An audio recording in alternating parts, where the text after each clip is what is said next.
দর্শক, পশ্চিমবঙ্গের বিধানসভা নির্বাচনে তৃণমূল কংগ্রেস ও বিজেপির মধ্যে তুমুল লড়াইয়ের আভাস মিলছে।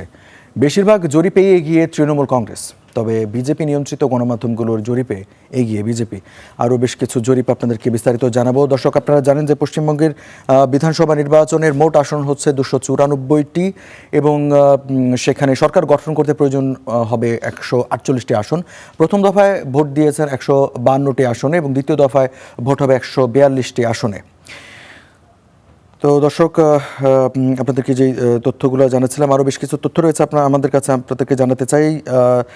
সেখানে ভোটের প্রতিদ্বন্দ্বিতা করছেন 1478 প্রার্থী। আজ চলছে দ্বিতীয় দফার ভোট, ফল ঘোষণা হবে 4 মে। এবং টাইমস নাও ও এবিপির জরিপ বলছে যে তৃণমূল কংগ্রেস 158টি আসনে এখন পর্যন্ত এগিয়ে রয়েছে এবং বিজেপি 120টি আসনে এগিয়ে রয়েছে, আর সিপিএম 14টি আসনে এগিয়ে এবং কংগ্রেস সেখানে 14টি আসনে এগিয়ে রয়েছে বলে জানিয়েছে। ইন্ডিয়া টুডে ও অ্যাক্সিস মাই ইন্ডিয়ার জরিপে 147টিতে বিজেপি এগিয়ে, আর কংগ্রেস বা তৃণমূল কংগ্রেস সেটাতে এগিয়ে আছে 143টি আসনে।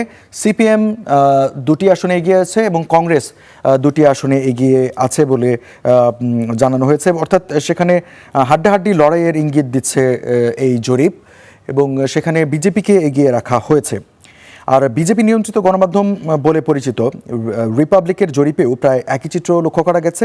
রিপাবলিক বলছে বিজেপি পেতে যাচ্ছে 143টি আসন এবং তৃণমূল কংগ্রেস 133টি আসন পেতে যাচ্ছে। এবং পশ্চিমবঙ্গের যে নির্বাচন, সেখানে তৃণমূল কংগ্রেস 133টি পাবে, আর সেখানে সিপিএম পেতে পারে 16টি, মাত্র 16টি বা তার একটু বেশি পেতে পারে বলে জরিপে তারা জানিয়েছে, রিপাবলিক ও সিএনএক্সের জরিপে।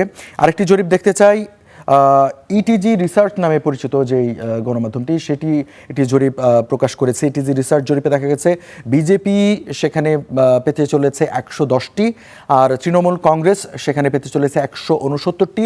মানে জিটিজি রিসার্চ যে জরিপ করেছে সেখানে মোটামুটি তৃণমূল কংগ্রেসকে এমন একটি আসন দেওয়া হচ্ছে যে তারা সরকার গঠন করতে পারে।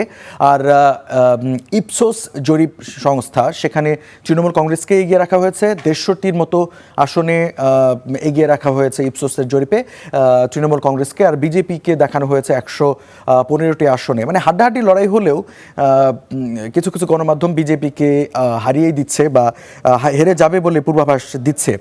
আর একটি রিসার্চে আপনাদেরকে জানাতে চাইবো যে ইন্ডিয়া টিভির জরিপে বিপরীত চিত্র লক্ষ্য করা যাচ্ছে। ইন্ডিয়া টিভি খুব সম্ভবত বিজেপির পক্ষ হয়ে জরিপ করছে কিনা, তারা কিন্তু বিজেপিকে এমন একটি সংখ্যা দেখিয়েছে, 192টি আসন দেখিয়েছে ইন্ডিয়া টিভির জরিপে।